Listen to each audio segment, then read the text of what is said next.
There's a new way to move in Grenada. Ride Go. Ride Go is here.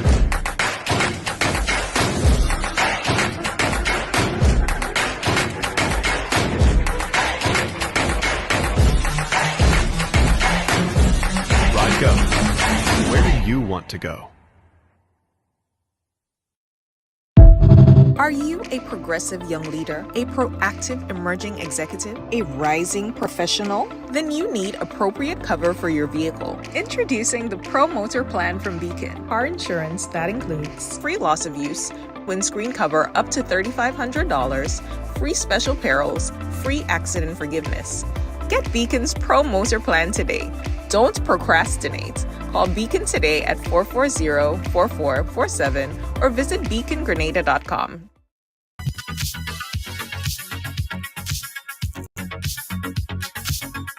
Yeah! Welcome to the ride. Ride Along Live. Wednesday on the ride. Good evening, one and all. How you guys doing?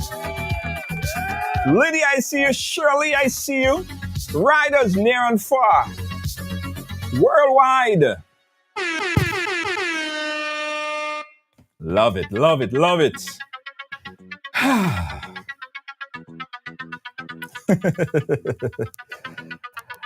Oh my, Mike.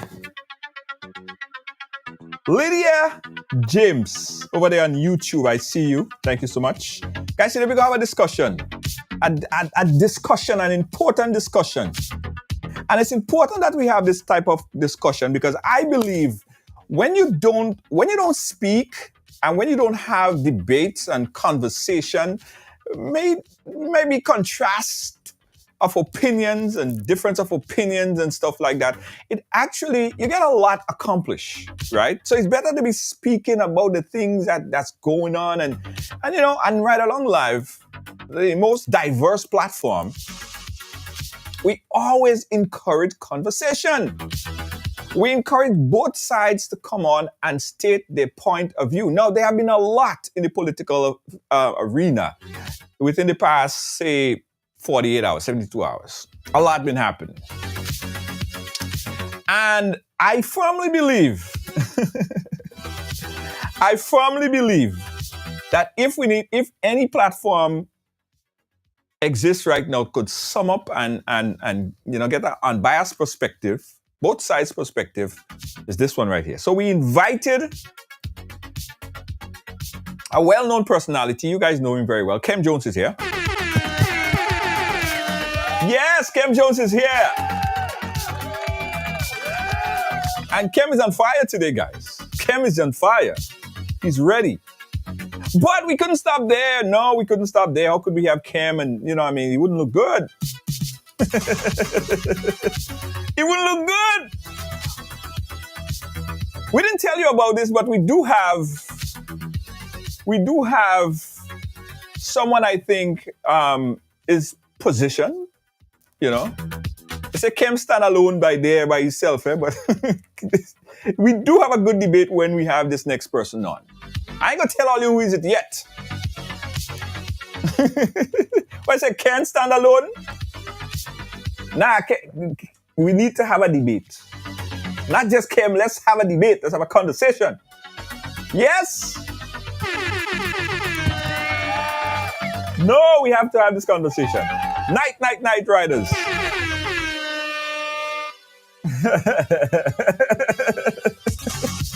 Most of the time, you guys hate me when I bring in contrast, but you need to love when we have contrast, right? Earlier this week, let me open up this here. Earlier this week, I saw a video, right?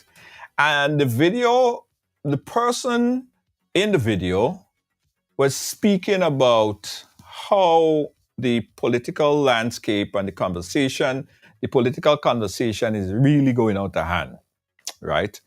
And both sides need to come together and understand at the end of the day, we're all Grenadians. And I've never agreed with this person before.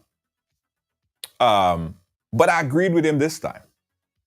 I think that it is getting to a point where it is going out of hand. And we need to see how we could come back again as a nation. Remember, it's just 100,000 people, not a lot of us, there's a few of us, 100,000 people. And there's so much back and forth and, all sorts of things going on. You would swear.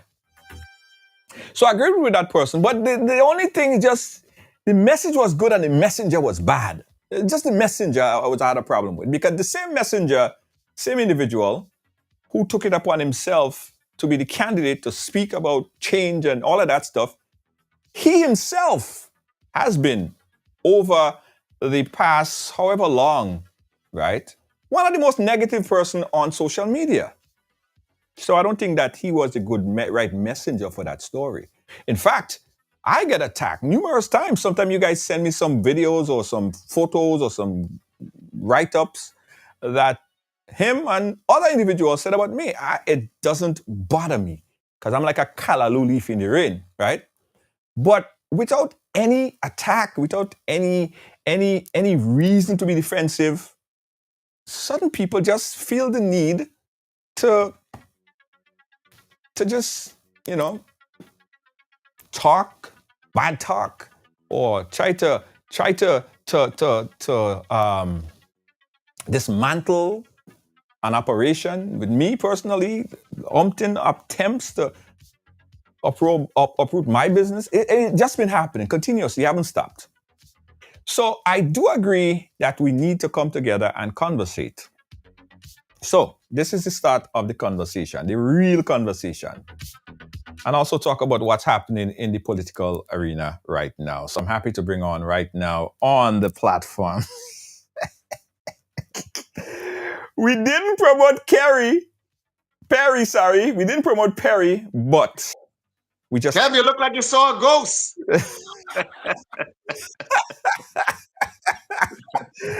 We had to bring on Perry because I said, hey, how you doing? Kem Jones, how are you, my friend? I'm fine, thanks. Just a bit hoarse, but I'm here. Once Perry's on, even if I'm host, I'll be on. Well, I'm glad to inspire. Perry, how you doing, my friend? Last minute notice, but still, you took the call, and I appreciate that, my brother. You answered the call. Family. When family calls, you got to be there. That's right. You know how that works. That's right. I appreciate that, my brother. So, guys, let's get right into it. I mean, a lot been happening, a lot of conversation, a lot of back and forth tossing and all that stuff. But I want to start with this. At the top, I was talking about that video that circulated about a particular individual that's speaking about, us coming together as a one nation and try to stop that back and forth and that hatred, and he's concerned and scared of the political arena right now. Perry, how do you feel about the political arena, the conversation that's happening around politics in Grenada right now? No, well, I feel, healthy, positive criticism and conversation is good. It's ultimately good. When it descends into personal attacks and things that are totally unrelated to politics, then I have a problem. I mean, we saw recently, for example, which is just amazing and commendable. We saw two men, who probably most people would have believed they actually despised each other for a period of time and they had irreconcilable differences. They actually came together for what they may have perceived is for the greater good of Grenada, or to rescue Grenada in their perception. And I'm talking about Michael Batist and Dr. Mitchell and the NNP party. That was an amazing, amazing thing. I mean, who thought? I mean, they would have buried their hatchet and come together. I mean, that's a really positive step in politics. It's amazing. Okay. All right. We're going to talk about that. Kem, what's your thoughts? I don't know if you saw that message. What's your whole thought process about the political climate and it's getting a little bit too nasty? Well, look, I saw the video, and I'm certainly referring to Royalty James,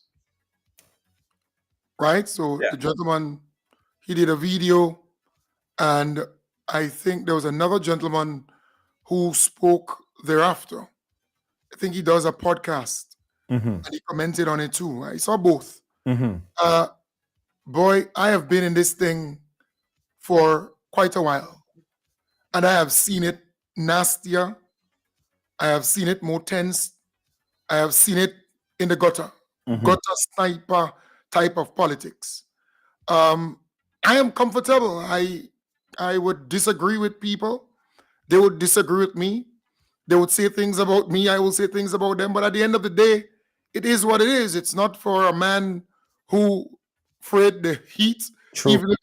even if he's in the kitchen, or if you're thin skinned. I mean, I have been sued, or pre-action letters came to me on humping occasions, from the highest to the lowest, from a person who served as prime minister, who was prime minister. I mean, look, at the end of the day, that's Grenada. You may think it's a bit different and you a bit shaken, but you ain't seen nothing yet. When stupid season comes around, you will know who's who. And you know, stupid season is what, about a year and some away, or 2 years? Yeah. It's not far. Stupid season. But I'm okay. Just like Perry, I mean, we could disagree, but at the end of the day, we are Grenadians, man. Well, I have to warn you, Kem, that today you have to be extra cordial, because I have with me today. Ta-da! Teacher Chef. Yes, Teacher she's a very nice teacher. I mean, she so you better be extra careful what you say. She's listening. At the primary school level, and she was a very nice teacher. Very nice. Best behavior today, guys. Best behavior today. I can't guarantee that. You know, it depends. So, Michael, since you brought it up, I want to play back this video. Michael Batist, who is also a writer, he's been on the platform many, many times. We saw this last meeting there that he officially stepped forward on the NNP platform. Now, Michael, that's a sea change, because I would think, because if people followed Michael, not back, if I said Bascom, did I say Bascom? I mean Batist.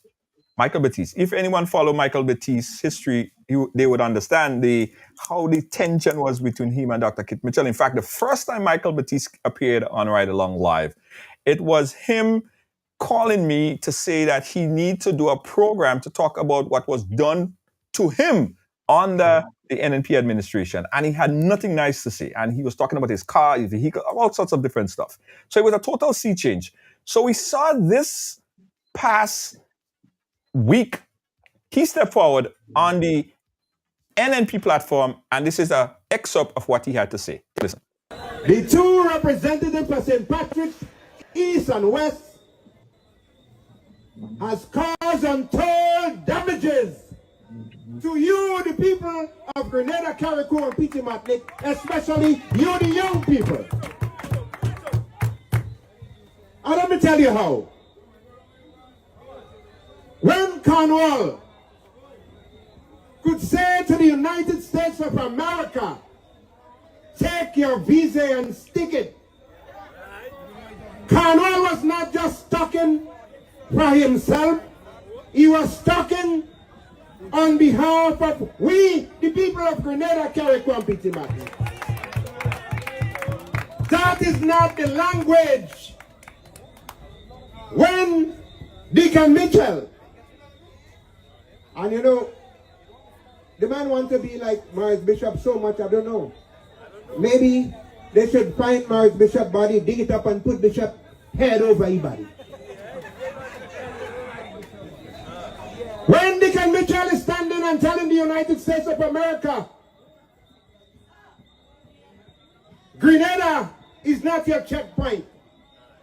Grenada is not in your backyard. And we are a sovereign state. He's driving a nail in the coffin of you, the young people who want to migrate to the United States of America. Brothers and sisters, it doesn't matter how much toilet they give you. It doesn't matter how much roads they build.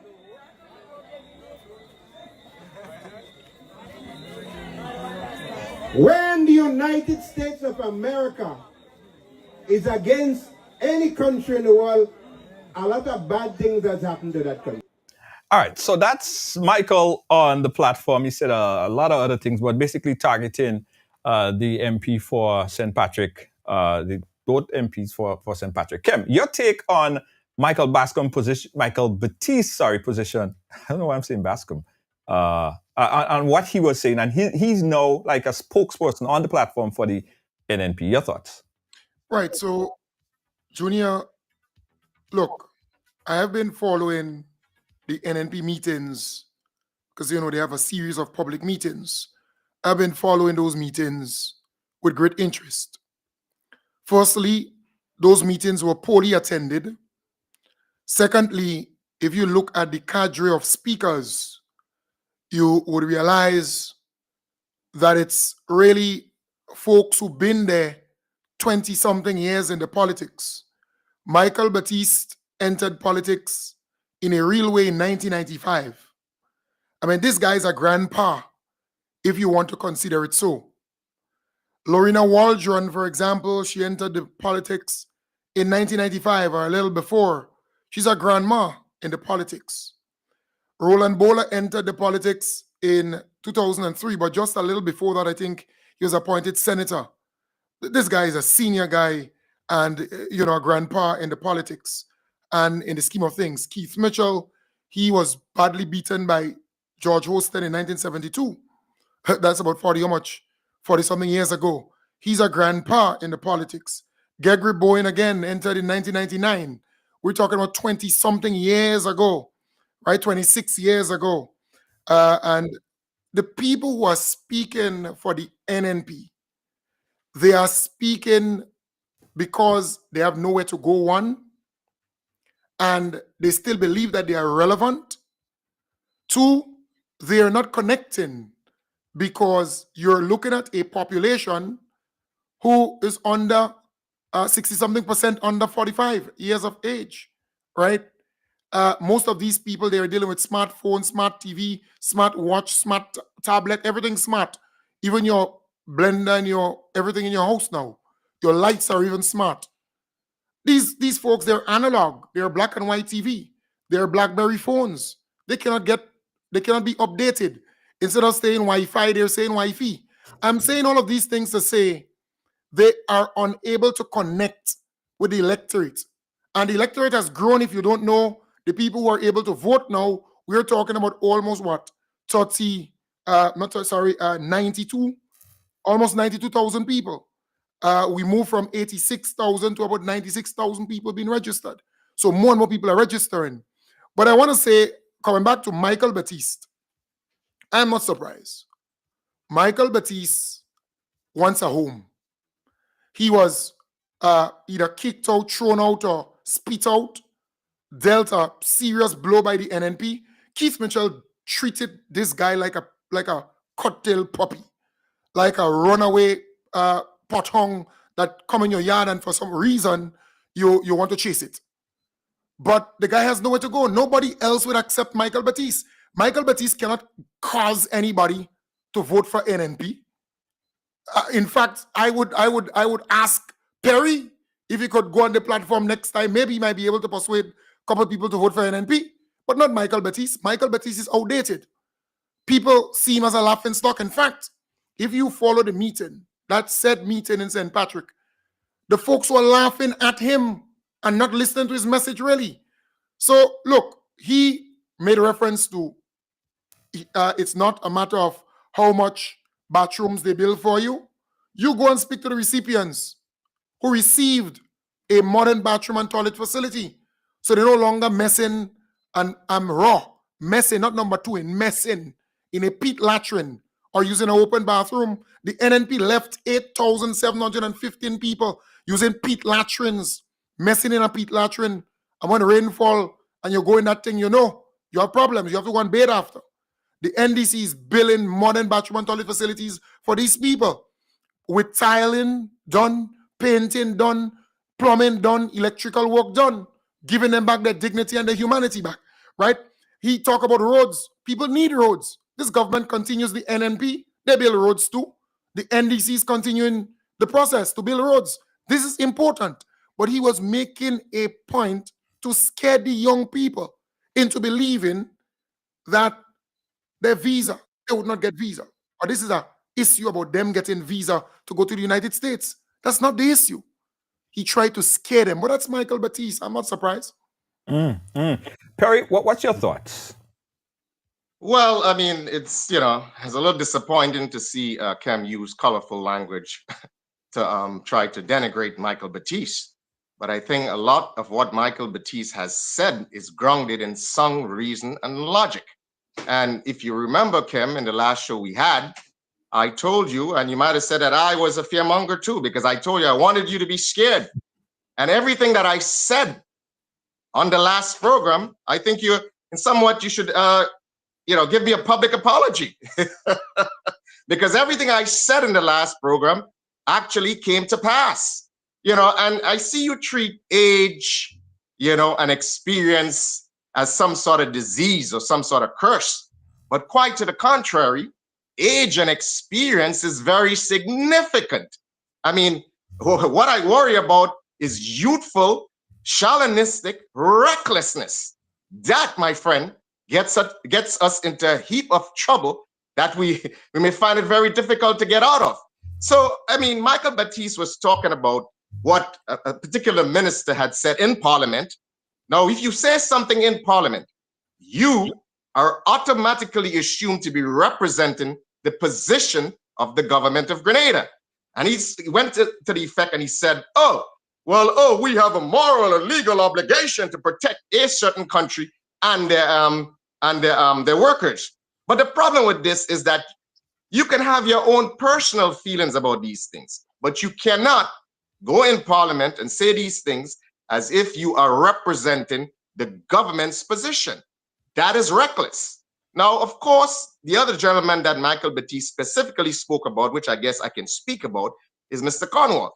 Mr. Cornwall was actually very nonchalant about the possibility of him getting his visa revoked. No, I don't think that is anything that anyone who's part of government should wish on themselves, especially when it was a real possibility.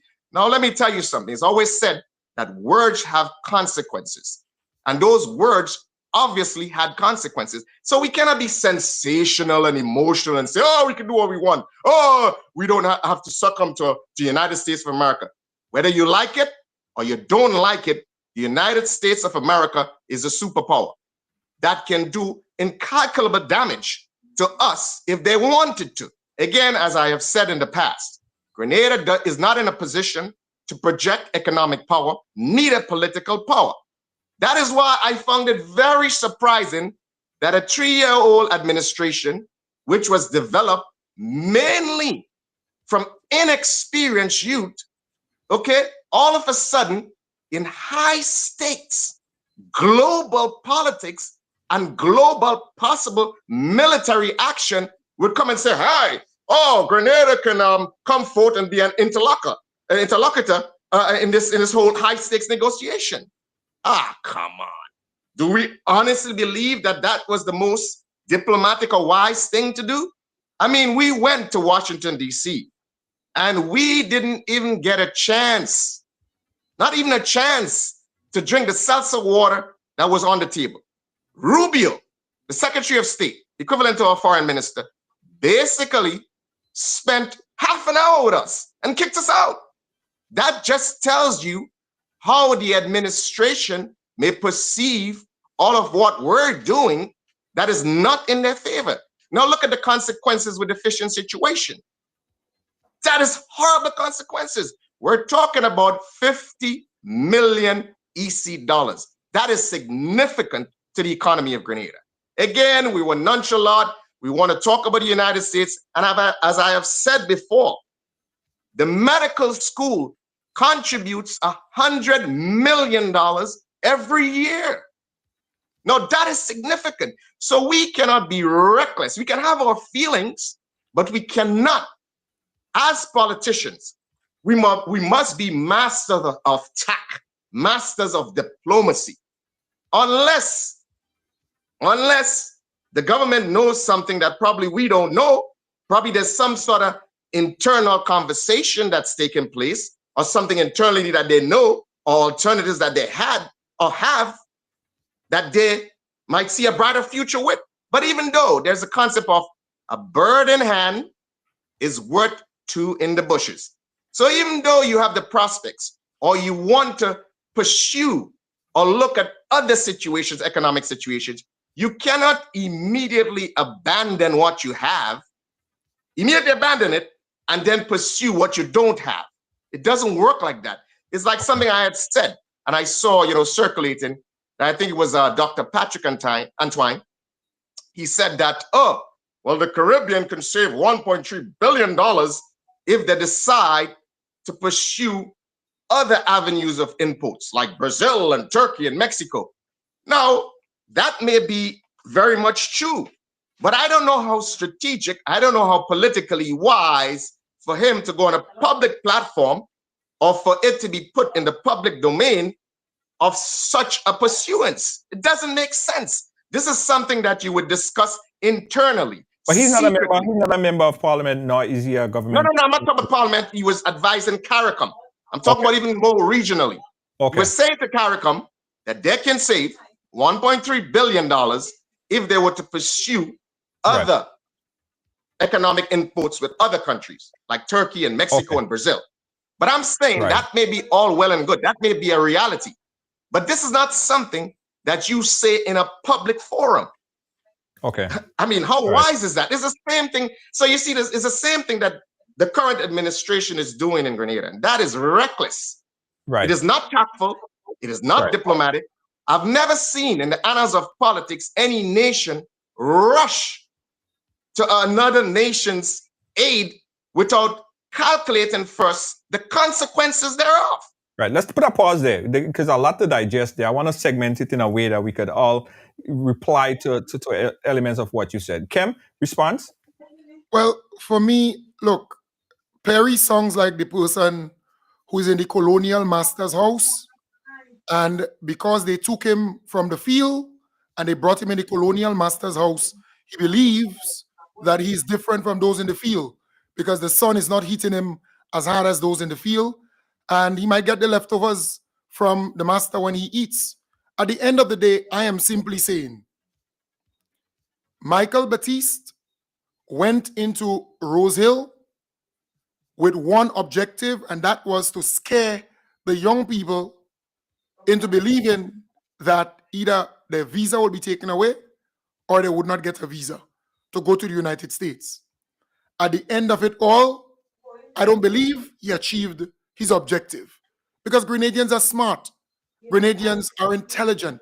They understand fully well what is at stake and what this whole thing is. And we have crossed that bridge already. And I'm happy that we did because this conversation, people don't even talk about that anymore in Grenada, Carriacou and PT Martinique. And all this hype about what Patrick Antoine said. And, at the end of the day, look. It's not hype. If you're scared that Donald Trump going to take what you have, I'm sorry for you. But you come across as though you're a scared individual, as though ICE going to come for you and send you back to Grenada. If that is the case, well, I'm coming straight to you. I don't have to worry. I'm coming straight to you. You'll take care of me, right? You look out. I would give you a room here. But at the end of the, listen, I had a very good life in Grenada, my friend. I believe I had an extremely good life in Grenada before I left. So I'm not one of those who left looking for living, bro. Well, when Michael Batist come straight. So I'm not looking for scraps from any colonial master. I want you to get that straight. Let's dispel that myth. Okay. Michael Batist. At 17 years old, young man, I was working with one of the biggest banking institutions in Grenada. No and problem. handsomely paid. Okay, at 17 years old, bro. Hold on. We can't have the two people talking at the same time because we don't hear nobody. No, I got to put a pause this. Let me add some clarity. Because he said something that need addressing. When Michael Batist, we'll come back here. Maybe you could meet him and say to him, well, have no fear, my brother, you're okay. Well, hear this, Perry, if I hurt your feelings by you can't hurt my feelings, drawing on the analogy that you no. You can't hurt my feelings. Like a house, like somebody who's working in the house of the colonial master, cleaning, sweeping, and so on, and they took you out from outside and so on, and I am sorry. Listen, stick to the point, Kem. Don't try that red herring bullshit with me. You're talking to me, bro. Okay. Stick to the point. So okay? You're taking it for granted that what Michael Batist is saying it's fear-mongering, but it's not. And you think it's a joke, but there's serious consequences. You see, I know, as I've said before, you don't politically, strategically advise NDC. In some respects, you're comical about what you do when it comes to NDC. So I understand what your aim and what you're there for. But I hope for NDC's sake that within their ranks, there is somebody internally that is probably advising them based on the things that I have said, because they need it. They don't need people who indulge them in reckless political policy that has dire consequences for Grenadians. Okay? It may not affect the upper echelon, but I am telling you, you're talking about if, Michael Batist was scaremongering. No, that's not true. There is precedence with Canada. Perry, hold on one second. There is precedence. Perry, hold on one second. Where collectively the whole of Grenadians have been affected. Perry, hold on one second. Let me finish, and then we'll come back to you, and you go explain all of that. Right? Sure. Let me finish his thought. Kem, go ahead. Yeah, so, Perry, I know you would be a bit heated. Nothing wrong with that. We go there. So we're always good. Now we good, man. Of course, maybe we family too. So quite possibly. When I spoke about the age of the individuals, look, most of my friends, they're very senior people, and they're enjoying their retirement. They're enjoying their senior years. They're spending it with their children, with their family. You know, at 70 something, I think Keith Mitchell would be 79 come November the 12th. You know, when I spoke about the age, I was referencing the population, the age of most of the people in the population, right? They're under 45. And the politics of Bacchanal, the politics of Brango, the politics of scaremongering, the politics of attacking, the politics of gutter sniper, these things are, that's in Keith Mitchell's era of politics. Keith Mitchell, Keith Rowley, you know, the old guys who been there years and years and years in the old-time politics. That is no longer there. Our people are smarter, our people are more intelligent. Look, I listened to a caller. I don't know if Junior heard that. A caller on the To The Point when Miss Thompson, who is the caretaker for the NNP, she was on that program. And that caller called calmly and said to her, look, he benefited by, you know, the free tuition policy. And I think Junior will touch on that sometime. And he didn't say he benefited, but he said he went to TAMCC in the culinary art department and so on.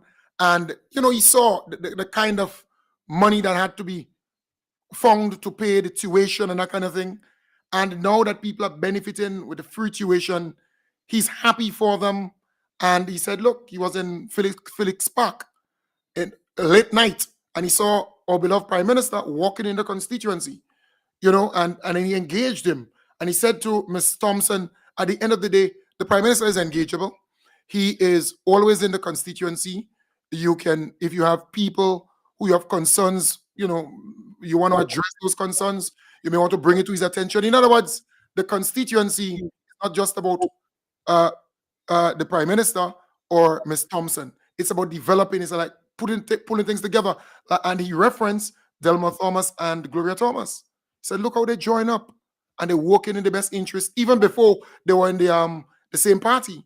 Remember, they were in separate parties and they were working together to build a constituency. So do not underestimate the intelligence of people. Folks are following stuff keenly. And look, they want a better Grenada. They want a better Grenada. So it's what it is. So are you trying to imply, well, I'm going to respond to a lot of what you said. Are you trying to imply that Michael Batist and Keith Mitchell do not want a better Grenada? To me, you've said much. So I'll say a few things. The fact that you just said that these men could have been relaxing, staying with their family, having a good time, looking after their grandkids and stuff like that. But the fact that they would sacrifice doing that to actually take the time and devote to politics just says it all. Just says how concerned these men are. The fact that they would bury the hatchet. These are men that probably would have been perceived as going at each other's throat. And now they've buried the hatchet. That says a lot, sir. Right. The fact that they would do that is very significant. But That they believe that there is a greater good. Right. That is worth burying that hatchet. Right. For the greater good. I saw a video. You understand? Right? You could continue, but I just want to add this right here. I saw a video circulating of a recent conversation, probably as recent as a few years ago, right, where Michael Batist called in a radio program, and he was saying all these things about Dr. Kit Mitchell and at the time and what happened, and he went on and on about it. Is he now taking that back? Is that not factual now, or has that changed?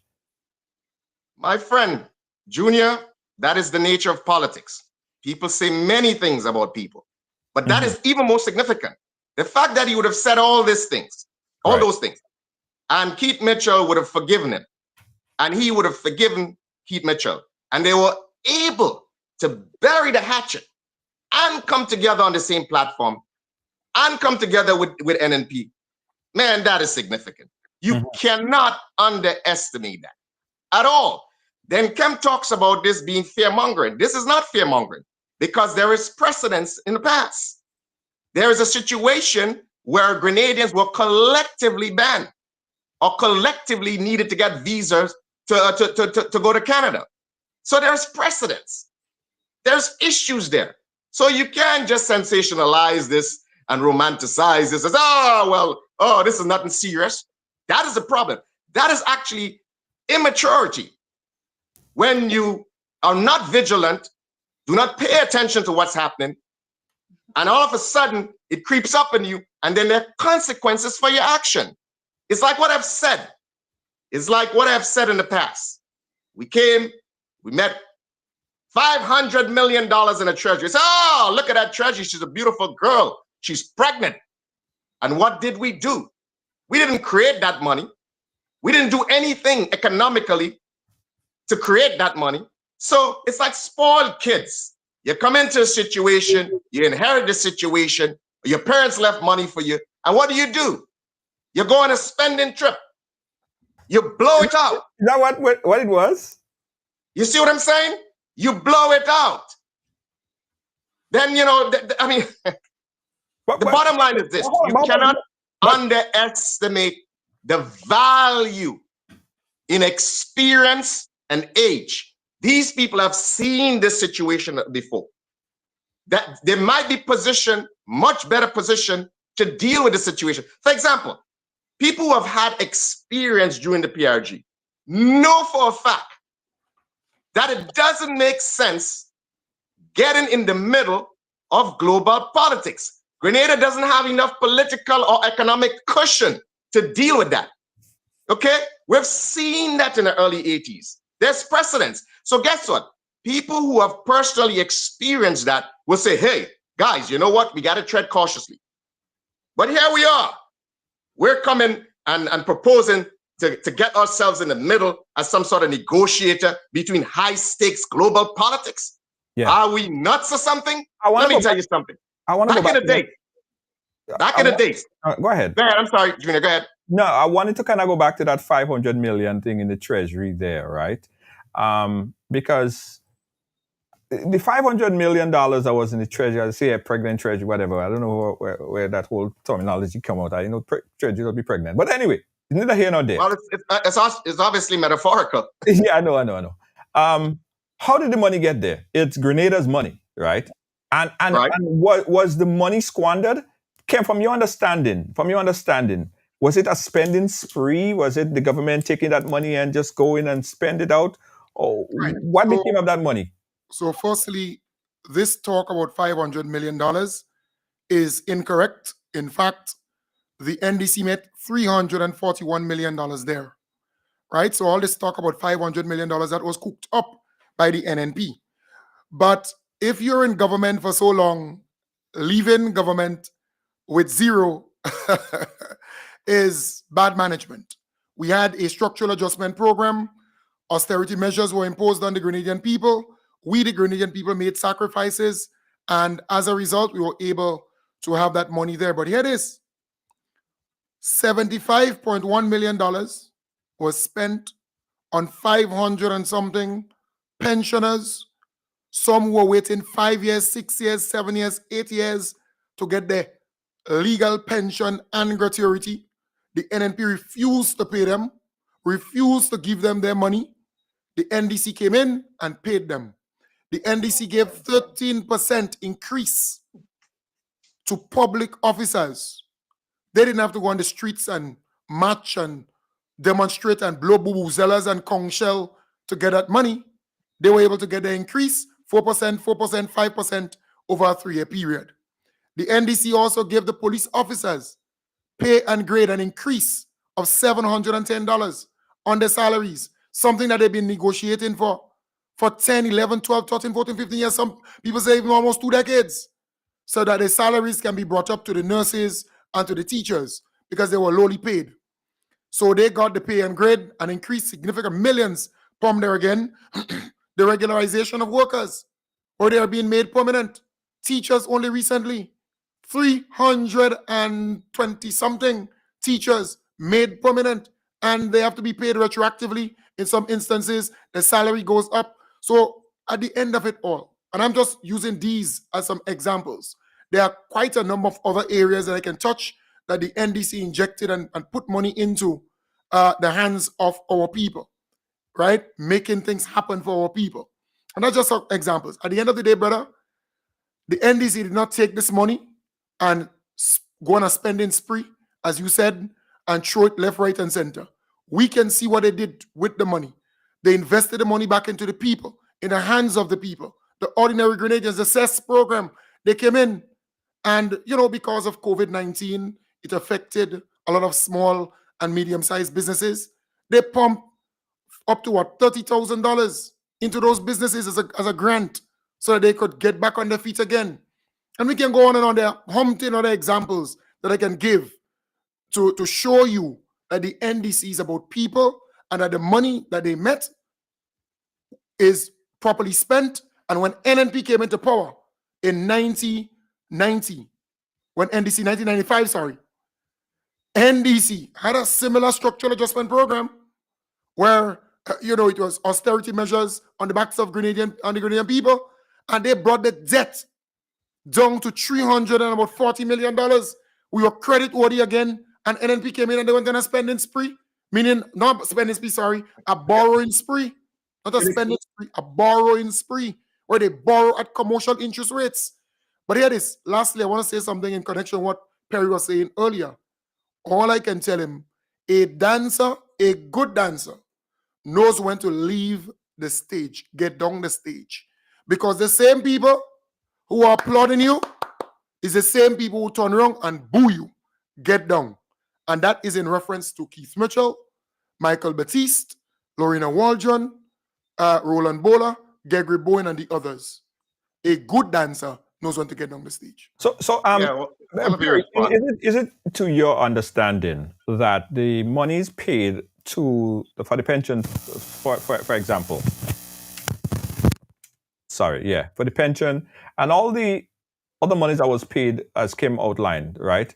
The Moline Bridge, to where you can include that, the Moline. Okay, all of those things. Let's not get started with infrastructure. Don't go there, Kem. Right. Don't go there. Do you believe that the government should have paid the pension, or they should not? Well, that's a trick question, Junior. I know where you go with that. It's a trick question. But of course, I agree that the pension should have been paid. But the manner in which it was done, my friend, you did all of this. Kem talk about all these beautiful things that were done. And then what do you do after? You went and borrowed. You talk about borrowing. You went and borrowed almost $750 million to fund your goddamn budget. Does that make sense? Do you have ever seen, has it ever been economic good advice to take your liquid cash and blow it? Tell me which economic advisor would tell you, take your liquid cash and just blow it and then go and borrow $750 million at interest rate. Now that makes a lot of sense. That's true. That's not true. That is How not. did you fund the budget subsequently, my friend? How do you fund the budget? The figure that Didn't you have to borrow almost $700 and something million? How do you fund the budget? Government borrows. Hold on. Government borrows to fund the budget. The question is, Kevin, answer the question. Respond to the question. I am saying that every government borrows money to fund the budget and to put this figure out there, $500 million and all this nonsense. That's what it is. Over 700. What is that's $750 million. Watch me. Perry, the government. What, it sounds too big when you say $750 million? Hold on. It was significant. The government will say to the Grenadian people, they would go to the parliament that they need this amount of money and they want permission to borrow. If you go and you ask NNPX, what's his name? Anthony Boswin, former Minister of Finance. Ask him, for example, how much money do they actually borrow? Even if they say they want 100 million. Many a times, some of them 30 million they borrow, some of them 50 million. Even if they get permission to go and borrow, let's say 200 million, you go and ask them and they will tell you that yes, they leave the leeway to borrow this amount. But in reality, that is not what they borrow. Kem, that was not the case with the last budget, Kem. That's not absolutely true, not. That was not the case. That's not true. So the point I'm making, tell me if you believe, if you have liquid cash and you believe, I mean, give me some economic advice, Kem. Tell me if you believe that if you have liquid cash sitting there, that you should take your liquid cash, blow it, and then a couple months after, guess what? You have to borrow $750 million to fund. So your budget. That makes a lot of sense. You're telling me that makes a lot of sense. Junior, you ask me a question, eh? Yeah, okay. Let me answer him. Perry, so you saying to me that NDC blowed the money? My friend, NDC just recorded. The government just recorded. Let me ask you this question. Let you answer there, Perry. You come back and respond. So you asked the question, so I was going to respond. Unemployment continues to go down. It's about 9.8%. The economy is stable. But I can't confirm that. People are getting their salaries on time. Increases been given to, look at nurses got $500 on their salary, doctors $1,000, and we can go on and on. I'm saying to you, the economy is well managed. So to say that they blow it, what they blow? Right. What Perry, they blow? Let you ask the question now. Perry, you was asking a question. My friend, they could have done the same money they used to borrow to fund their budget. They could have borrowed some of the money, paid some of the money in liquid cash. My friend, you could never agree. Okay, you could never say that taking your liquid cash, every business does that. Every little fundamental individual who manages their household business, okay, would never take their liquid cash and just spend it. They will hold on to their liquid cash, put it in a savings, get some interest on it, and they may borrow to fund the expenses. So you want to tell me with these genius economists and all these people advising the government that they couldn't tell them to do that? Yeah, but they couldn't advise them properly? It's like the same thing. It's like the same thing again. You want to take another $750 million and spend on some white elephant hospital. Right, okay. There is someone on the live, Michelle, I think her name is. Oh, someone is on the live. Albert Michelle. And Albert says the comment, borrowing is an indication that the government has credibility. And if the interest rate is favorable, then borrow for infrastructural purposes. I think that person said it all, right? I just wanted to just state that there. Right. So, well, I like what she said. Is it infrastructural purposes? Something that you can gain from, something that you can build and gain a return from. I totally agree with her. Infrastructure, something that makes sense. Okay, not taking $750 million and put a white elephant as if it's some sort of revolutionary project in the Caribbean. Trinidad had a teacher research hospital. Guyana has a teacher research hospital. Okay, you want to take $750 million, which is three quarters of your GDP. Now, I don't know what sort of economist is advising this government that you would take $750 million. Your GDP is a little over a billion, over a billion, and you're going to take 3/4 of that and try to invest in some white elephant. Yeah, hold on, but back up a little bit. We was talking about that first $500 or $300 million initially, right? So we kind of gone past that a little bit. Now we're talking about what you call the white elephant, which I have to try to understand the idea of the hospital being a white elephant. But anyway, that $300 million or $500 million that was there, a lot of it went, some of it went to paying the retirees. Right. Should the government take a loan to pay the public officers, or if they have the money, use the money that they have? Should they pay? I don't know. I'm Junior. You're a businessman. Right. Do you take your liquid cash and blow it? When you have debt, do you take your liquid? You're a businessman. You tell me your business model. Do you take the liquid cash that you have saved in your business and you just spend it on your expenses? I'm sure. I worked in banking, so I'm sure you probably have an overdraft account in one of the local banks. Right. And I'm sure you spend and use that overdraft account to fund your debts. Do you take your liquid cash you have in your savings or wherever you have it allocated? Do you take that in your business? Is that good business advice? You tell me. Right. So the Tell government. me. So the government should have. You say. No, I'm asking you. Tell me, is that good business advice, Junior? Well, I wouldn't spend all my money. I wouldn't spend all my. So we're getting somewhere. No. Perry, the government did not take all the money and spend all the money. This rubbish that you talk about, take and blow out and blow it. All these things are things that you're making up in your mind. This is fantasy. Me making up. This is not reality, brother. Me making up. You're the one who was boasting a second ago that, they paid the pension. But hold on. Perry, let me finish.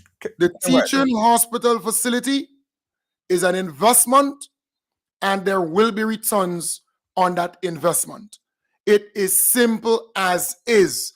If you have a medical facility as that, it's not just a teaching hospital facility. In fact, it's a health and wellness city that they're creating as a hub. I am saying to you, my brother, if you were existing in the revolutionary times, you would tell Maurice Bishop, the airport is too big for you. What you do in a big airport? Grenada is a little place. Keep the Paul's airport. If you are existing in Gary time, you would tell Gary, well, why do you need a university? St. George's University, this is too big for you. You just need a little institution. I am saying to you, if you don't like it, bite it. But this particular teaching hospital facility and health hub or city will become a reality, and you might be one of the persons to benefit from it in time. Well, I'm not going to bite it. The Grenadian taxpayers are going to bite it. I'm not worried. Me bite it? The Grenadian taxpayers are going to bite it. Right. Show me something viable. For all these months I've been talking about this. Show me something viable that was done towards that project. Show me something viable. Show me one preliminary plan that was created towards that project. All we see is a sensational BS rendering floating around on the internet. Okay? We cannot allow ourselves. Time out. Woof. Let me make them guys take a little breather, drink some water. We'll be right back. Right along live, don't move. We'll be right back. There's a new way to move in Grenada. Ride Go. Ride Go is here.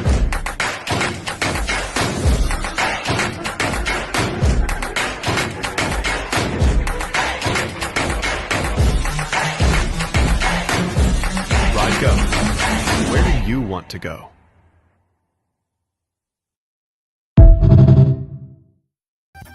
Okay, guys, you could download Ride Go right off your iOS or Android platform. It's a ride share. Anywhere you want to go, you got to go with Ride Go. Download right now Ride Go in Apple or Android stores. Ride Go. Where do you want to go?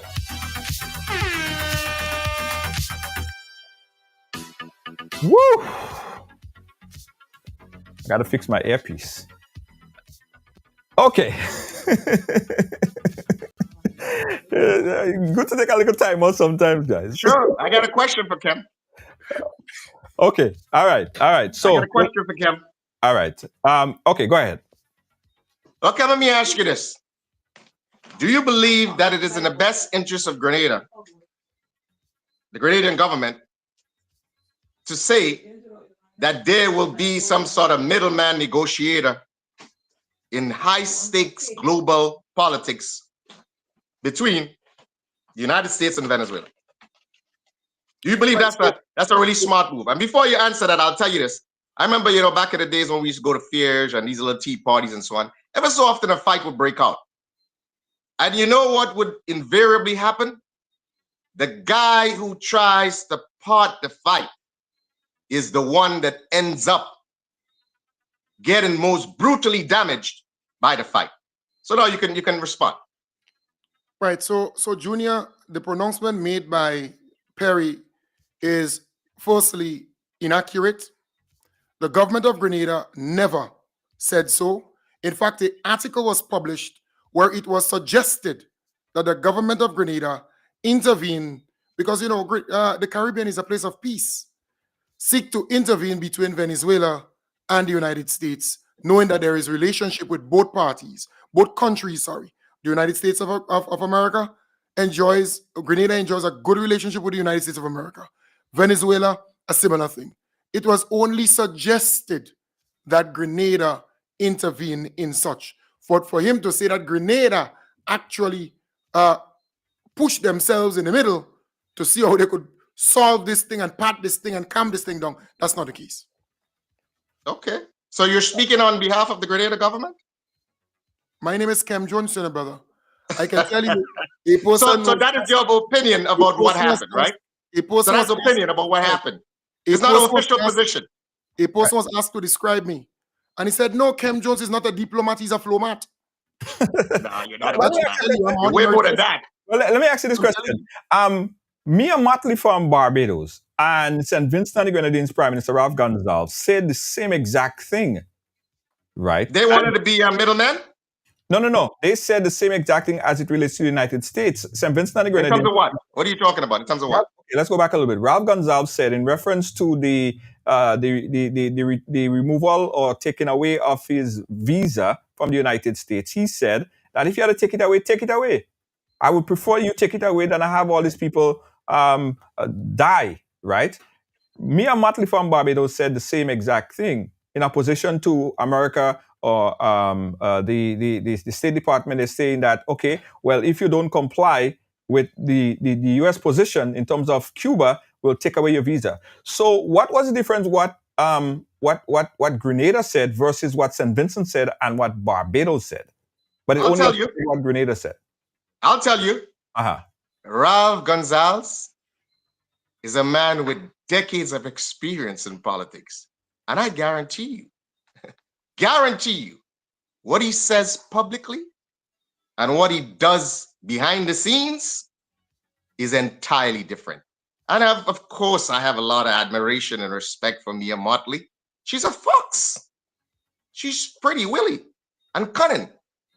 You could see she has understood that politics has a lifetime. And that is why you see she does all this international stuff, because she is campaigning for a job post-politics. So do not be fooled what these people say publicly. For crying out loud, the U.S. has a significant embassy in Barbados. So what these people say when they meet their counterparts behind closed doors is entirely different, my friend. But my question to you, who tell you, who says to you that our government or whoever spoke here and they say similar things like Ralph Gonsalves and Mia Mottley, that they did not behind the scenes say otherwise and say other things? Why you're doubting? Hold on. Yeah, you sound so nice when you speak about Ralph Gonsalves and Mia Mottley, but when it comes to Grenada, you always piggish. When it That's comes not to true. Grenada, of course, because you are speaking specifically about what our beloved Prime Minister said and what Minister Cornwall said. Who tell you that behind the scenes that they did not engage diplomatically and otherwise? Well, I'll tell you. You want me to answer? I'll tell you what. If that was the case, they didn't do a very good job of it because there were severe consequences. So if they did, obviously, they didn't do a very good job. Obviously, what Ralph Gonsalves did and what Mia Mottley did was effective because they didn't suffer the same fate. So why, of all the people, why should we suffer that fate? That is a question. Obviously, we're either incompetent at our diplomacy, or I don't know. What do you want to say? The U.S. has it in for Grenada? Let me tell you. Is that the case? If your house is on fire, brother, the neighbor gonna wet theirs. Grenada might be in front, but the other islands and countries, they might be next. At the end of the day, they have a similar program with Cubans in in country, in Barbados, in St. Vincent, all of those islands, who in the healthcare system who are doing X, Y, and Z. So if you saying, well, Grenada is in front, okay, Grenada is in front, but I am saying that they might be next. At the end of it all, what they need to do is to learn. Oh, okay, I agree, totally agree. Mm-hmm. To learn. I'll tell you what Bahamas did. Bahamas makes $750 million from tourism. And what did Bahamas did? Say, oh, no. We can't jeopardize that $750 million. We have to do what is in our best interest. I mean, Grenadians must be really, really, really either very naive in terms of political action or just overwhelmingly loving to their detriment. Because why Grenada is so eager, I'm talking about political Grenada now, so eager to rush to everybody else's side. Does everybody else rushes to Grenada's side in times of crises and times of danger? I've gave you in the past conversation we've had. Grenada was invaded by the superpower in 1983. Did all the people that Grenada is now running to their aid, did they in any way possible help out Grenada? Yeah, well, hold on, Perry. Cuba stood by Grenada during that time. No. Listen, you heard what I just said? Right. In 1983, Right. Grenada was invaded militarily. Right. 10,000 troops on their soil, and a whole fleet of warships against them. Right. Did anybody come to the aid of Grenada? All the friends that they had, politically and otherwise, did they come to the aid of Grenada? The Cuban fought alongside Grenada. But probably you should ask a certain certain colonel about that. He'll tell you how much they fought. 25 plus Cubans died. My friend, we're not even going to get into that. Okay. But these people who fought, that was awesome. They assisted Grenada in that sense. These are people who were actually, doing construction in Grenada. These were not hardcore military men. These were construction workers who probably had a little bit of military experience. I am saying these were men who were valiant. Well, look. Okay? Who decided to help Grenada. Yeah. But because they were living it. But I'm saying to you, politically, nation to nation, did anybody? Yeah. Not that they could have. I thought it might have been, they did the wise thing at the time. Jamaica, but did they run to the aid of Grenada? Okay. Right, so recklessly run to the aid. The point is, every nation does what is in their best interest. Okay, hold on. Let me finish. Kem, go ahead. I politely stay there and listen to you speak, brother, and I'm saying, go ahead. Perry Jr., Grenada enjoys a good relationship with the United States of America and other countries around the world, and that's a wonderful thing. It is. Grenada is not enemy with any of these countries. And we need to preserve it. And we benefit from all of those countries in many different ways. So we are grateful, we are thankful to the United States of America and all the other countries who continue to help our country to grow and to develop. So all this issue and all this back and forth with my boy, they're going back in the past and all kind of stuff there. Look, if you want to... you learn from the past, Kem. You cannot neglect the past. I know you like to disregard age and experience, but that is a problem. Right. That is a problem I notice, and that is a trend, a dangerous trend with this current administration. You cannot ignore experience, good judgment, well, because it would be to your detriment. For example, you're dismissing... We're not hearing nobody. We're not hearing nobody when everybody's talking. Yeah. So let me tell him what age and experience brought, because he loves to speak about that. That's great.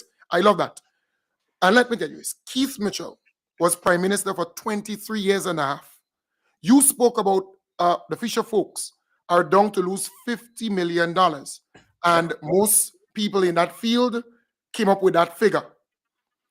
Keith Mitchell, right? He was prime minister. Only recently, just before he left power, some conmen and crooks came into this country, some blue-eyed guys, white guys, came into this country and tricked the Keith Mitchell-led administration $54.2 million in the shrimp farm fiasco in St. Mark. he has experience, he's smart, he's that. But not only that, there was Ekram Jim Miller, same white guy, blue eye again, he and his family. They came down in Mount Hartman. They got 280 something acres of land. They tricked the Keith Mitchell-led administration again, 30 something $1 million. Then some white people came up in Livera, blue eye, white folks again, 20 something $1 million. And we can go on and on. And these people came and they tricked the NNP administration. They tricked the Keith Mitchell-led administration of almost $400 million. And nobody went to jail, nobody arrested. Well, nobody. that is what you're saying. I can't confirm that. Well, let me ask you this. Well, first and foremost, do you have a problem with blue-eyed white people? Because, you know, Grenada has blue-eyed white people here. Brother, and loads of them. Brother, the fact So I hope you don't have a problem with blue-eyed white people. Keep in mind that Grenada is a multi-ethnic, multi-racial society. Junior, the fact remains the people who came and conned the Keith Mitchell-led administration, they were not black people like me and you. They were white, blue-eyed men who came and they conned the NNP administration, they conned the taxpayers of this country of millions and millions of dollars. I am not a racist. I love white people. I love black people. I love any color. I don't care about race. So I got your point. So let me ask you this. I am simply saying these are the people. That's the race who came in and they were able to trick the Keith Mitchell-led administration. Okay, let me ask you this. So your point is that the Keith Mitchell administration got tricked. So it's okay if the NDC gets tricked. Because I would think, one second, I would think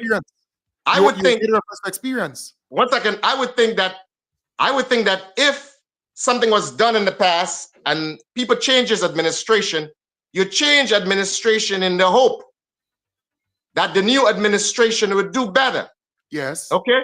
You change administration in the hope that the new administration would have learned. And when I talk about experience, I want you to understand how I use the phrase experience. Not just individual experience, but collective experience as a nation. So I'm not talking about just individual experience, but experience, collective experience as a nation. Things that has happened to us as a nation, and we should learn from those things. So if you come in and you say that you're smart, you're bright, and you're intelligent, and you're extraordinary, and you're so youthful, and you're so intelligent, then you got to show that you're more youthful, You got to show that you're more savvy. You got to show that you're more cunning. You got to show that you're more tactful. You got to show that you're more diplomatic. You got to show that you're going to protect the economic interests of Grenada. Let me ask you a question, Perry. During that time, and you guys could put it on record because I want to know, I want to have it in my database. During that time of the NDC administration, did we have any situation where any person or individual or company came in and tricked the administration, current administration, and withdrew money from this administration or the country during that the administration? Were there anyone? No. Well, we don't know. No, we could say you could jump and say no, but these things, I'll tell you something, Junior. These things, especially if administration is actually in power. Come on, you guys are acting naive. No. But do we if have administration is in power, there are ways and means that they can hide stuff like that. These things usually but get exposed. I'm just asking. After the administration leaves office. We're not. Most of the time, that's how it happens. We're not going to suspect and say maybe, probably, could. No. I'm not speculating. I'm just saying realistically. Listen to me, my friend. Realistically, these things get exposed. Yeah, but these things get exposed. As of today, as of now, do we know, without saying maybe, probably, and all this kind of thing? Do we know? No, we don't. For now, well, I don't, but probably there are people who are familiar that they may know. I don't know. So we're saying probably. So people can look at, listen, my friend, people can look at what happened at Woburn and say, that was reckless and that was money gone down the drain. We have a project in closure, and let me get to that, because we had a project in closure. No. Kem, don't stop that. I got to talk about this. Because it's personal. I got to talk about it. It's personal. Hold on. It's personal. I got to talk about it. So we have a project in closure that started off at $249,000. I just want to understand this, because again, you guys probably have more information than me on this. I don't know about that. So I agree with you on that. We're speculating right now. But some may look at the Cliff project. Right. Some may look at what's happening at Woburn and say, that's squandered money. Again, we go to closure, $249,000 initial. And now because of recklessness, incompetence, okay, that ballooned to $1.6 million. Guess what? That money could have been taken to help vulnerable and poor Grenadians, to help Grenadians in need. And the thing about it, I personally, we made several videos. I went on the Bob Report. I went on Jenny. I made personal videos on Hanovi Global Network about this. Okay, I had conversations with the relevant people, warning them, telling them exactly what to do. But no, arrogance. They didn't listen. Well, Perry, Guess what happened? Probably if you have, Guess what happened? Now we're paying thousands of dollars in consulting fees, and guess what? Perry, The consultants use the solutions we gave. let me ask you a question, Perry. I understand you're very knowledgeable, but if you have a strong opinion, like I had a strong opinion about certain things, I don't always just go and talk about it on my platform or the platform. I call the relevant people, meet with the relevant people, and share my experience. Because probably you might. I just said that. I spoke to the relevant people. I spoke to the relevant. I did personally. As a matter of fact, there was a gentleman who's such a patriot out here. He called the relevant authority and said, "Look, my man's, going to talk to you guys and put you on and tell you what's going on." That was done. Yeah, you spoke to them? Absolutely. That was done. And guess what? So now we're in a situation what? We're taking thousands of dollars and spending consulting fees for these consultants to implement what I openly said. Okay. On my platform, on Jenny's platform, and on Bob's platform. Yeah. This is exactly the solutions that they're implementing that we said and gave for free.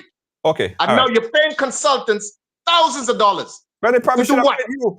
Hold on a second. I'm not worried about that. I don't care about that. I would not have told him about it if I wanted to be paid. I would have masquerade like many do and come and say, I'm a consultant. I'll help you. Right. It wasn't about that. It was about us caring Yes. about Grenada, and it was a detrimental situation. Okay. It was a situation that was grave. Right. So we needed to act fast. Hold on one second. I have a call on the line, been there for a long time. I just take this call a bit. Caller, where are you calling us from? Good night, Junior. Hey. I'm calling from Grenada. Grenada, go right ahead. Yes. I've been listening to the program a while now, and every time Perry come on is bias. And Brother Perry, I think you need to understand that referring to things in the past and the revolution and PRG and so on, different time, age, and world we're living in, different type of politics, communism in the region like before, and Arab Spring and so on, this kind of thing. You need to understand that even fools get old. Junior, if a donkey talks for too long, he could believe he's alive. And Perry is just being argumentative for no reason. You don't pay tax. They talk about the taxpayers in Grenada. You say you don't pay tax in Grenada. You don't contribute to the economy. So why care about the development of Grenada? You don't know what you're talking about, young man. Perry, you don't know what you're talking about. Perry, don't say things you don't know about. He's not going to come on here and try to disrespect me and talk about things you don't know, he knows nothing about. I will not go for that. You need to put the young man in line. He doesn't know about that. What do you know about what tax I pay in Grenada? How do you know? Perry, you'll get a chance. You'll get a chance. You'll get a chance. I touch a nerve because he subconsciously spoke about it.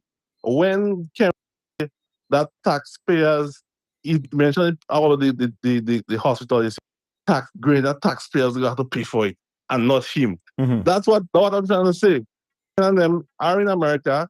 They have an ideology that America is this. You realize the quote that he keep on saying, the term, the superpower and the super. America is 10th in the world when it comes to superpower. You look at the economic wise, look what's happening around the world right now. You look at China, Africa, all these countries have a higher level of economic standing, GDP wise. The tax around the world compared to America is higher than that. Look at Poland and all these other countries. The middle class making more money than the middle class in America. You need to realize the government has no issue with America. Look at America cut aid to the Caribbean. See the Trump administration. It's the Caribbean islands. Look at Guyana and that send soldiers. And tons of material to help rebuild Carriacou after burial. Where was US aid after impactful? You know what I'm saying? As an impactful lender or even as set to Grenada since Trump come in office. So when Perry talking old wisdom and age and so on, even get old. So you don't take advice from any and everybody. Thank you. All right, cool. All right, cool. Perry, I'll give you a chance, but I want to have Respond to that. There's nothing to respond to there. Right, no, but I you said were what I had to say on that. There's nothing to respond to there. Well, we didn't hear you. So, but Yeah, anyway. no. Well, he was being presumptuous and talking about I don't pay taxes in Grenada. You don't know what I pay in Grenada. Okay. That's presumptuous, number one. And the fact that he would try to differentiate and say, oh, you're not in Grenada, that doesn't matter. I think every Grenadian, whether they're in Alaska, has a right to comment on what's happening in Grenada. So I'm not even worrying about that. I mean, Okay. you know. Okay. All right. Let's shift some gears, guys, because Lord of mercy. Kem, you better tell the people and them on your platform that you're going late because it's going to be a Well, no, I long... remember there's a hard stop for me, so by 7:30 I got to be out. Sorry. Okay, cool. Yeah, remember, I kind of, went along. Let's move this real quick. Let's take this one. Yeah, I have a hard stop at 7:30. Let's talk about education, because they like to boast about free tuition as if this is something that never happened before. But let me tell them the facts, that free tuition has been provided throughout the years and even under our administration. But we did it different. We did it better. It was a better policy for education access for everyone. We provided free tuition to those who couldn't afford it, because that left resources to provide transportation and meal allowance for those children. How can you expect a young person to remain in school if they can't afford bus, if they cannot afford lunch?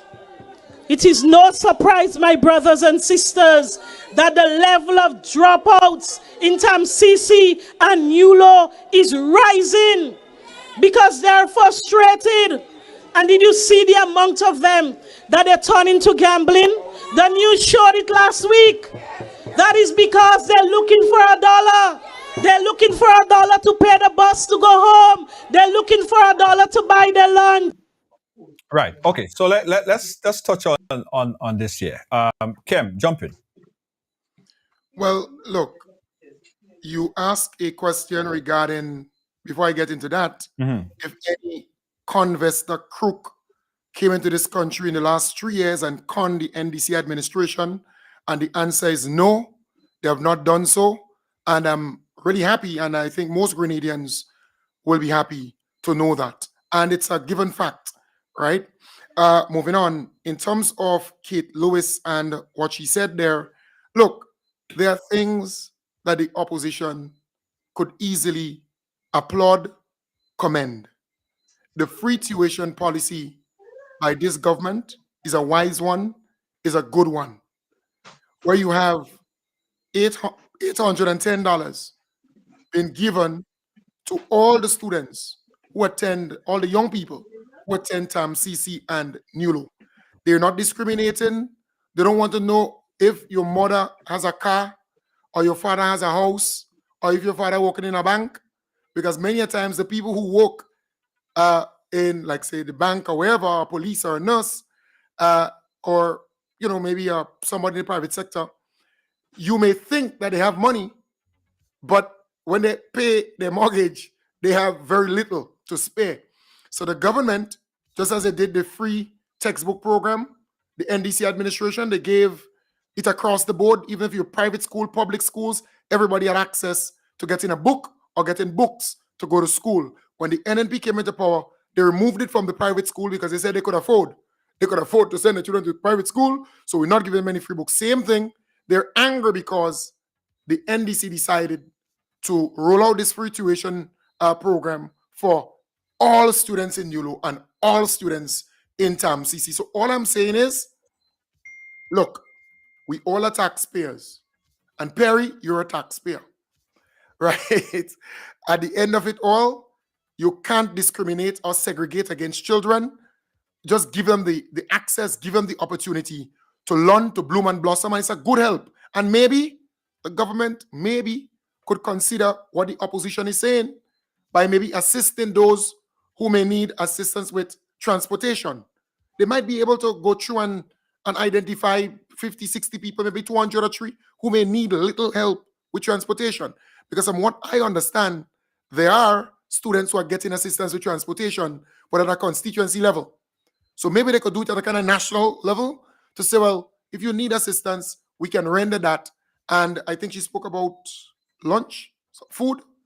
I think she spoke about food there. Maybe they can partner with some NGO or whatever.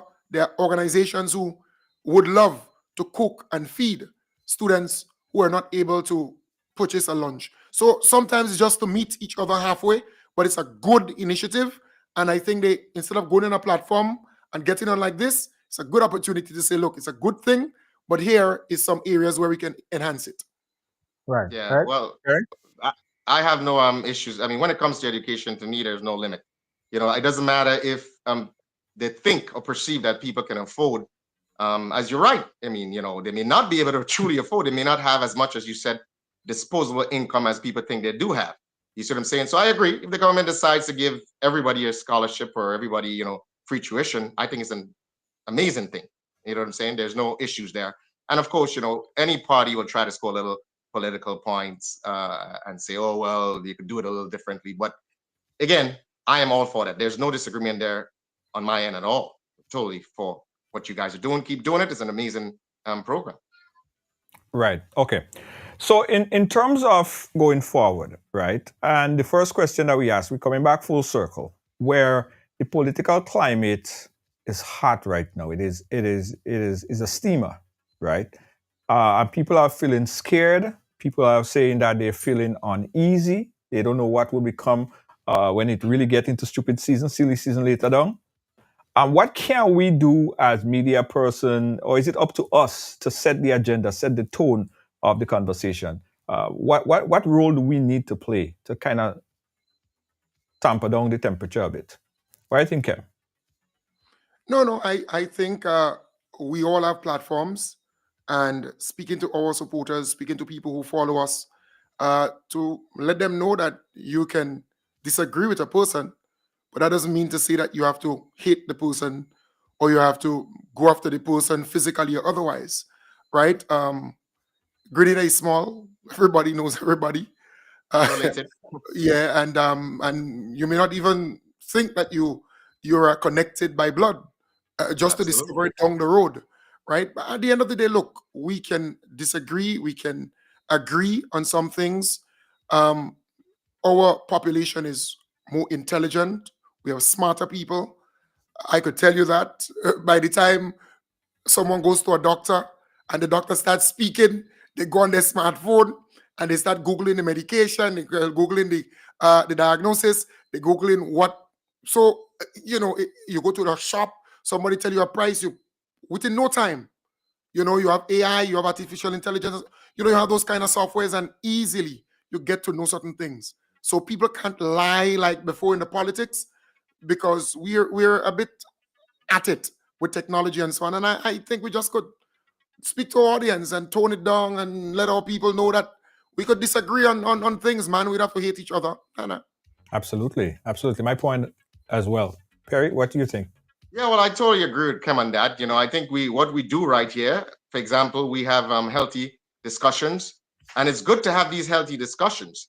At the end of the day, we can come up with positive solutions to real problems. It doesn't mean that we have to agree on everything, but we have to understand there is civility in the discussions. And again, like, we get a little animated during our discussions, but we understand that we both, probably cares as much about the advancement of Grenada. And I may be a little more passionate about it because, especially when you see certain things happening and you're concerned, extremely concerned. It's like what I said the last time. I'm extremely concerned.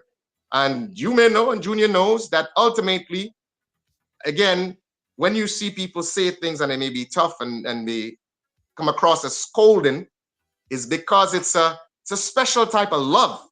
You see what I'm saying? It's a tough love. I guess, I'm that sort of generation. We grew up with tough love. You see what I'm saying? And it worked out well for us. So, I know that now these days, a lot of people want a lot of coddling and, and emotional stuff. But at the end of the day, I would prefer tough love, and you're saved from a hell of a lot of trouble. For example, back to the closure stuff. If people had appreciated the tough love I was given from the inception, the problems that we ended up with would have not happened. Definitely would not have happened. Okay? Would have avoided that situation that was potentially a very detrimental situation and a waste of manpower, a waste of resources. But again, who's looking back? I am happy right now that those things are implemented that I spoke about. And very effectively, it's working. You see what I'm saying? So if I had sat back and I didn't say anything, probably would take the consultants a little longer time to come to a solution. But we gave them all the solution, handed it to them pretty much. So anyone that sat down, even the contractor, and looked at the videos that we made, but I said, this is what I got to do. And if they had done it, it would have been. But again, who's looking back? It's finally done, and I'm happy to see the progress that is being made. I mean, there's still a lot of bit of work to be done, but you're on the right path. And again, as Kem said, we can use our platform to get the issues out there. It doesn't mean we don't have to discuss the tough issues, because when we discuss the tough issues, we come to solutions. I'm sure, having looked at this program tonight, many people would have learned a lot. And at the end of the day, Kem and I know he's my buddy. So. Yeah. All right, my friend. Kem and Perry, Lord of mercy. Catch up again, eh? All right. Always fun. See you guys later. Thank you so much. All right. Yeah, man. Take care. Grenada. Yeah, man.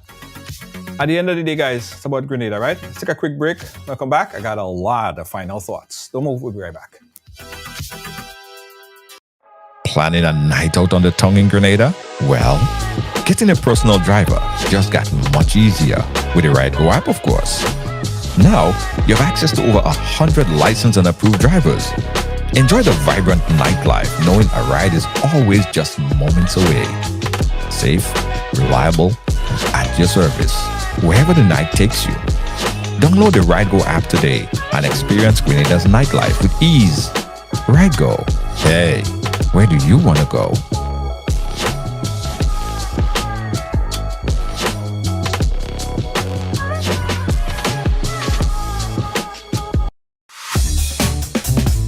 Hi, I want $10 on Playway, $20 backup on Pick 3, and cash for each, please. Okay, are you adding multi-X to your bet? Yes, multi-X, all of them. Smart. Best value bet.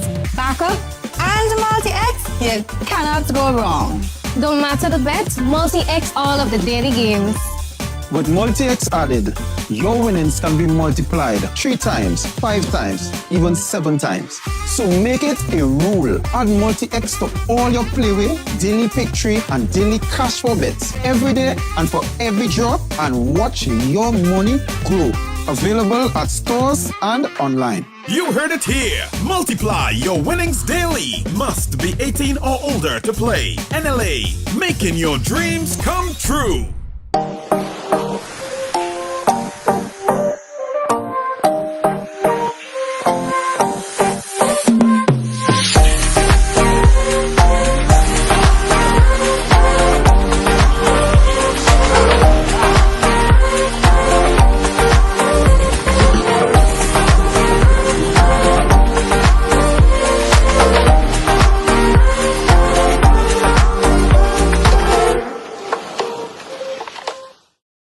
Looking for the ultimate island experience? Hop on the Ride Tuk Tuk Rum Punch Tour and explore Grenada like never before. Feel the tropical breeze, sip on authentic Caribbean rum punch, and cruise through Grenada's stunning scenery in our unique and fun tuk-tuks. It's the perfect blend of adventure and island flavor. Book your unforgettable tour now at ride.gd or call 473-422-1011. Don't just see Grenada, experience it with Ride Tuk Tuk Rum Punch Tours today.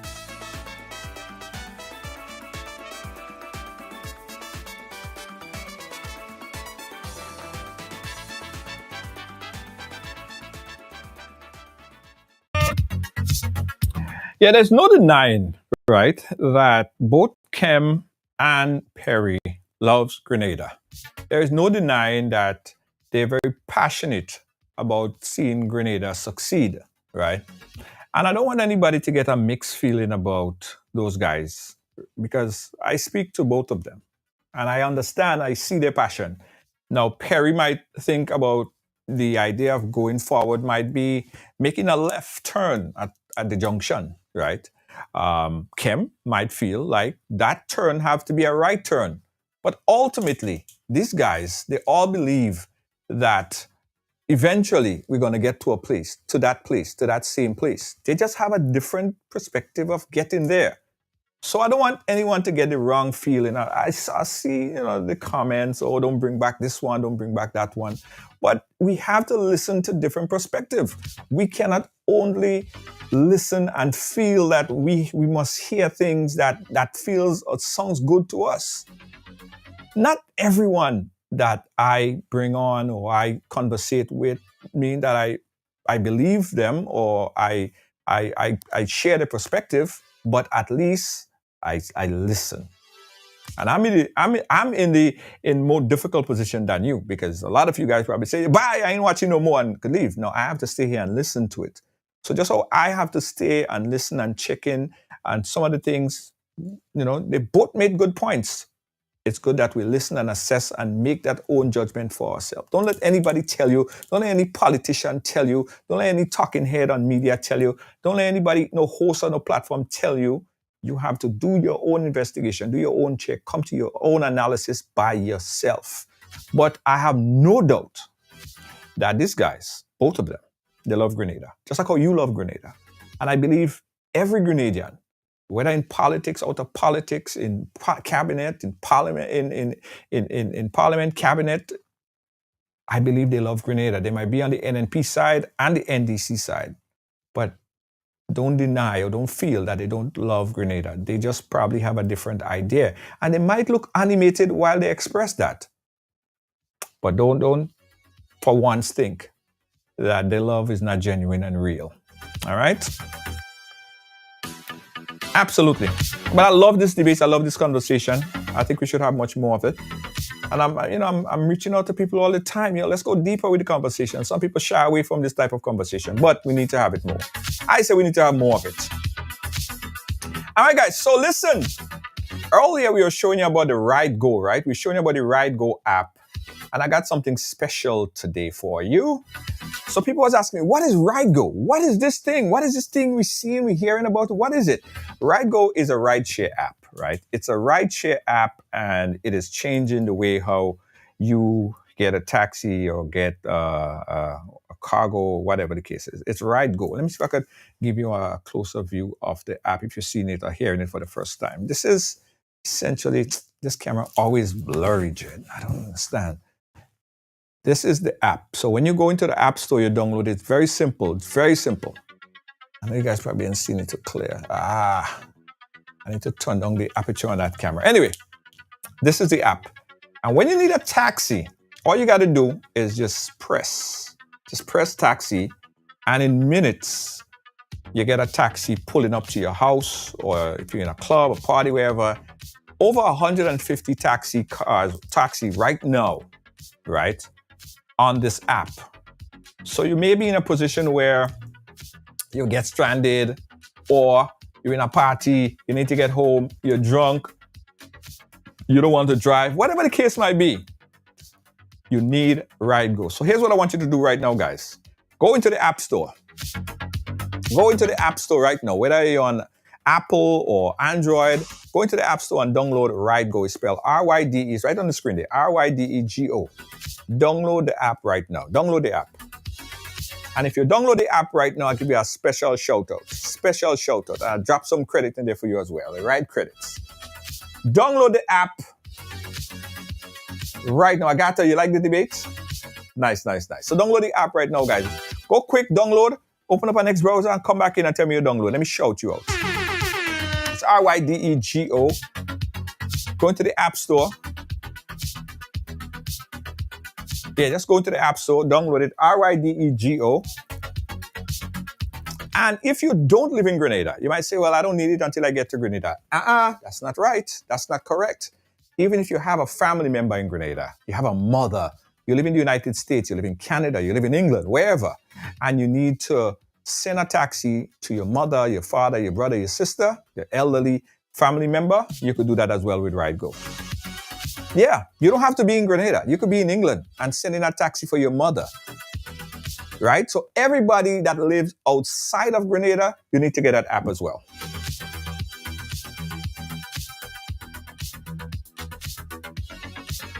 All right, Dennis, you downloaded it? Nice. Inbox me and say, I downloaded it. You got it. Oh, you have it already? Okay, you're good to go then. All right, Lisa, big up yourself. You just downloaded the RideGo app. Nice. We love you. We love you. Elisa, Samuel, catch you on the RideGo. Yes. And so those of you going and you might be at the airport and that family member like, yeah, I'm running late. Well, you know us already, right? We're late, right? The flight land half an hour ago. I'm running late. Say, you know what? That's okay. That's all right. That's okay. Don't worry, come. I got RideGo. Princess, hey, pick up yourself. Princess Lala, big up yourself, you downloaded it. If the family member call you and they say they're running late and the flight landed half an hour ago, just tell them, stay home. You're all the way in Guav and I'm waiting here. Say, don't worry about it. I'll take a ride, go. I'll take a ride. Yeah, I'll take a ride. Don't worry about it, man. Hey, going on tonight? I think, what thing tonight, boy? What thing tonight? Dodgy Dock have thing tonight. So if you're in Grenada, you go in Dodgy Dock, call a ride. Because you could drink, you could have fun, and you don't have to drive home. And the ride taxi is available 24/7. 24/7. 24/7. Always available. So download the app right now. And I was saying family members who live in the United States and Canada and all over, you need that. You need it, right? Because there will be a day that your mother would call you and say, son or daughter, I want to go to the beach. So you could just call a RideGo to take your mom to the beach. And once you finish the beach, you call a next RideGo to take your mom back. Because on a Sunday, you know, buses don't run. Or in the late hours, buses don't run. But RideGo is always running. Always running. Yes. Always available. Download RideGo right now. I see, 25 of you guys already downloaded the app. Let's see if you can make it a wrong number. 50. 50. If you get 50 people to download the app tonight. 50. Make it nice and wrong. Yes, 50 people download the app tonight. The link is right there. RideGo. If you're in Android, you could download it on Android. If you're in Apple, you could download it there as well. And hear this, guys. Hear this. We have a special VIP program. If you follow the page, you follow right along, and you add your credit card information, and you have about 5 trips, just 5 trips, you will become a ride VIP.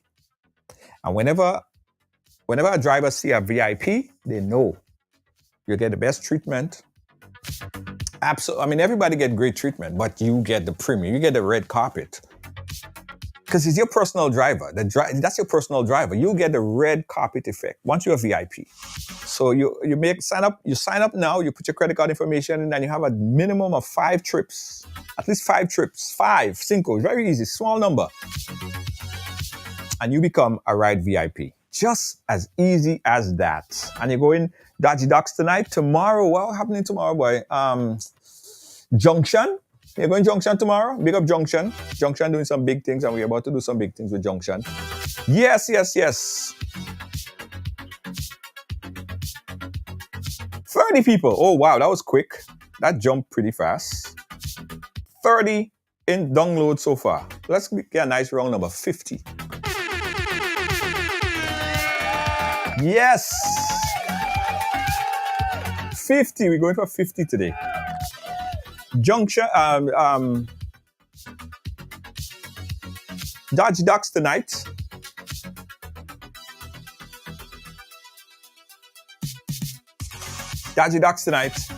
Junction tomorrow.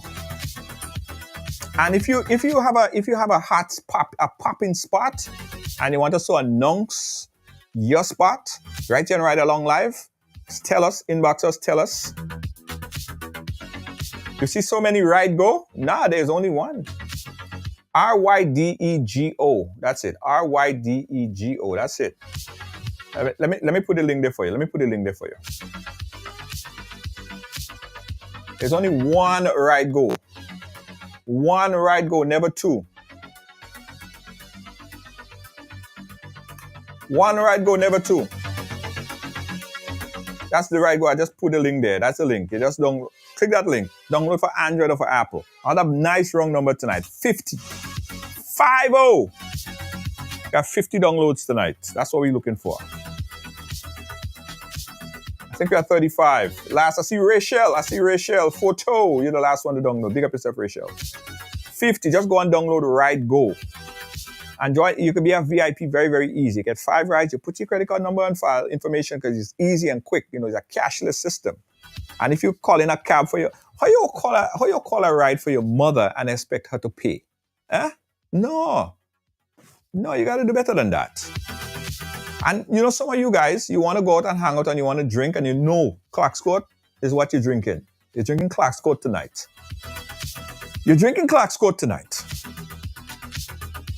And you feel you're going to be tipsy and you know you have your life ahead of you. Don't drink and drive. So you call a Ride Go and say, I want to take this thing to go and I want it to come back. Ride Go. Get it in the App Store tonight, right now. Ride Go. This is how we're going to go. Where do you want to go? Ride Go.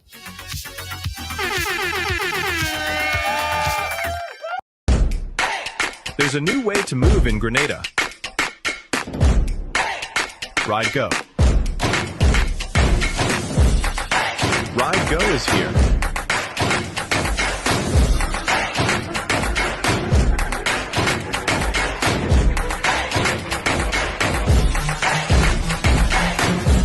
Ride Go. Where do you want to go?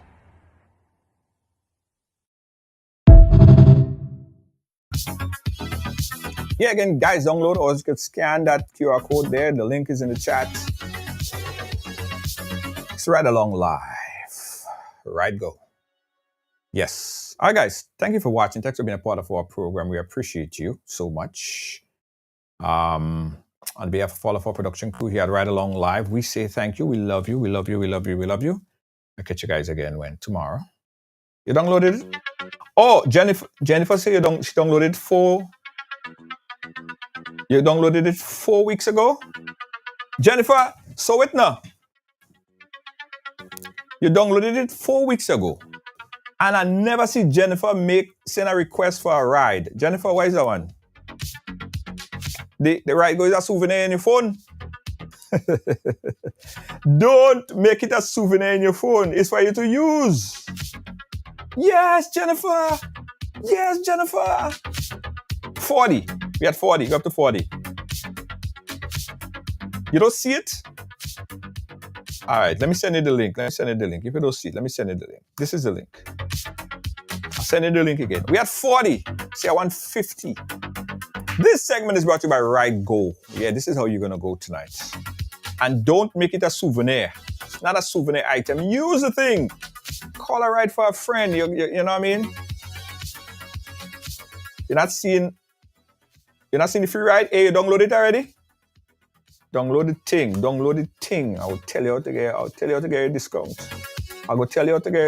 First you download it, like the first thing. Alright? 45. The number's going up quickly. I think we're gonna surpass the 50, you know, all you bad like that. Ride along, all you bad like that. Support the thing. Right? That's what we're talking about. And I get somebody asking me, if I'm in the United States, can I send a ride for my mom that lives in, Gladstone Road? Of course. Maria, big up yourself. Of course you can send a ride to Gladstone Road for your mother. And there's so many different cars. There are luxury cars, there's small cars, all great cars. You know what I mean? VIP. We had 47. All you make it at 50 now. At minimum 50. And I'm done talk. Minimum 50. Minimum 50. Maria, big up yourself. Yes, I see you. Nice. It's right, go. Just downloaded Chevron Julian. No, thank you, Chevron Julian. Welcome to the ride. So you guys on the ride and you're on the ride. And rest assured, if you go in by Dodgy Docks tonight, you're going with what? Ride. You're taking a ride tonight to Dodgy Docks, okay? Hey, big up to my homeboy over there, Skeet, over there at Lavo Lanes. That's where I go. When I'm in Grenada, that's where I'm at. I'm bowling. I'm bowling at Lavo Lane. Guys, check out Lavo Lane. Lavo Lane have some, great food. Some of the best food I had in Grenada is at Lavo Lane, right? You guys have to check out the shrimp, the Rasta pasta with grilled shrimp at Lavo Lane. My favorite. Big up Skeet at Lavo Lane. So you want to go Lavo Lane and get something to eat? Call a ride. We'll take you there. We'll take you back home. Chevron Julian, big up yourself. Thank you so much. We had 50. That's what I'm talking about. You see, I like when I like when you guys energize like this. I say we hit in 50 and we hit 50. 50! Tomorrow I'm going to say we hit in 100 and we have to get 100 downloads. Jackie O, yes. The Rasta pasta at Lavo Lane is freaking good. I think they should be crowned the Rasta pasta king. Rasta pasta at Lavo Lane, nobody could touch it. Trust me. If you want some Rasta pasta or if you want some chillaxing pizza, like you want to get some pizza from chillaxing right now, just call a ride. They go take you to chillaxing and they go take you back. Lavo Lanes, chillaxing tonight, Dodgy Docks, real vibes. Bernadette Regis, thank you everybody on YouTube. We love you. 55, nice number. I feel all they go hit 100 tonight. I feel all they go hit 100 tonight. This segment is brought to you by Ride Go. It's a ride share. So if you ever need a taxi, if you thought ever crossed your mind that you need a taxi service, you need a taxi service? What you saying? Ride Go. And somebody might say, oh, waiting by the bus for too long or waiting on the street. And if somebody ever told you that they can't find a ride, say you are lying. Because you could always get a Ride Go. Could always get a Ride Go. Always. It's always there. I was available. Abso-freaking-lutely. Nice. Guys, if you have any questions about the Ride Go, you could call 473-403-1011. That's our number. I'll put the number there. Any questions? You want to ask a question? You're having some issues, problems? Call the number, 473-403-1011. Ride Go. Where do you want to go? Planning a night out on the tongue in Grenada? Well, getting a personal driver just got much easier with the Ride Go app, of course. Now, you have access to over 100 licensed and approved drivers. Enjoy the vibrant nightlife, knowing a ride is always just moments away. Safe, reliable, at your service, wherever the night takes you.